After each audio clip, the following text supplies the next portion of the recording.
Graça e paz, meu irmão. Se alguém perguntasse a você o que você estaria disposto a fazer para cumprir aquilo para o qual Deus te chamou. O apóstolo Paulo, em sua história, consta que ele declarou o que ele poderia fazer para cumprir aquilo para o que Deus havia chamado. E está no comecinho do capítulo 20 de Atos, no versículo 24, que diz assim: porém em nada considero a vida preciosa para mim mesmo, contanto que complete a minha carreira e o ministério que recebi do Senhor Jesus para testemunhar o Evangelho da graça de Deus. Paulo entendeu que tudo quanto ele poderia adquirir sobre a face da terra já não tinha sentido, mas o que deveria encher o seu coração era cumprir aquilo para o qual o Senhor havia chamado, que era ser uma testemunha viva do amor de Deus. E para que isso acontecesse, quando nós vamos ver a vida de Paulo, nós vamos perceber que ele passou por coisas inimagináveis. O texto lá em 2 Coríntios, quando ele conta um pouquinho do que ele passou, vai dizer o seguinte no capítulo 11, a partir do verso 23, que ele esteve muitas vezes em prisões, foi açoitado sem medida, em perigos de morte muitas vezes, 5 vezes recebeu dos judeus 40 açoites menos 1, foi 3 vezes fustigado com varas, 1 vez apedrejado, em naufrágio 3 vezes, uma noite e um dia ele passou na voragem do mar, ele teve muitas jornadas em perigos de rios, em perigos de salteadores, em perigos com patrícios, em perigos entre gentios, em perigos na cidade, em perigos no deserto, em perigos no mar, em perigos entre falsos irmãos, em trabalhos e fadigas, vigílias, fome, sede, jejuns, no meio do frio, no meio da nudez e tantas outras coisas pelas quais ele passou. Porque ele entendia que aquilo para o qual ele havia consagrado a sua vida valia a pena viver.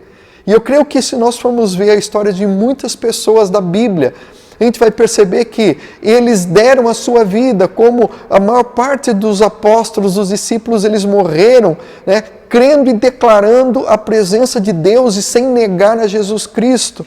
Mas isso não apenas aqueles que estão na palavra, mas na própria história. Nós já temos comentado e outros também falaram sobre 2 jovens moravianos em que eles queriam ir trabalhar numa parte das Índias, que haviam ouvido falar que não havia testemunho do Evangelho. E quando eles disseram para um daqueles que estava de navio indo para lá, que queriam ir como missionário, foram proibidos. Então eles se venderam como escravos e com o dinheiro que eles receberam, eles compraram a sua passagem. O nome deles, Leonard e David. Eles tinham 20 anos de idade. Quando eles assumiram isso, eles sabiam que eles iriam para nunca mais voltar para a sua terra. Eles sabiam que era somente uma viagem de ida, mas eles entendiam que eles estavam usando a vida deles para algo que realmente valia a pena. E conta a história que quando eles saem naquele navio, ali a igreja dos morávios ali reunida naquele porto, juntamente com os seus pais, a sua família, quando eles estavam saindo, um deles se vira para trás e grita o seguinte: para que o cordeiro que foi imolado receba a recompensa por seus sofrimentos. Eles entenderam que a vida deles não era cara suficiente, mas que aquilo que Cristo havia feito deveria ser um motivo que os levasse a usar a vida que eles tinham para a glória do nome do Senhor. A gente sabe pela história, e se você quiser assistir a história desses 2 jovens, o nome é First Fruits. Há um filme sobre isso que você encontra na internet. Você vai perceber que eles morreram ainda muito jovens, e depois outros seguiram o caminho deles, tomando o lugar deles e dando sequência. Missionários que fizeram diferença na história. Que nós possamos também fazer diferença nesse tempo.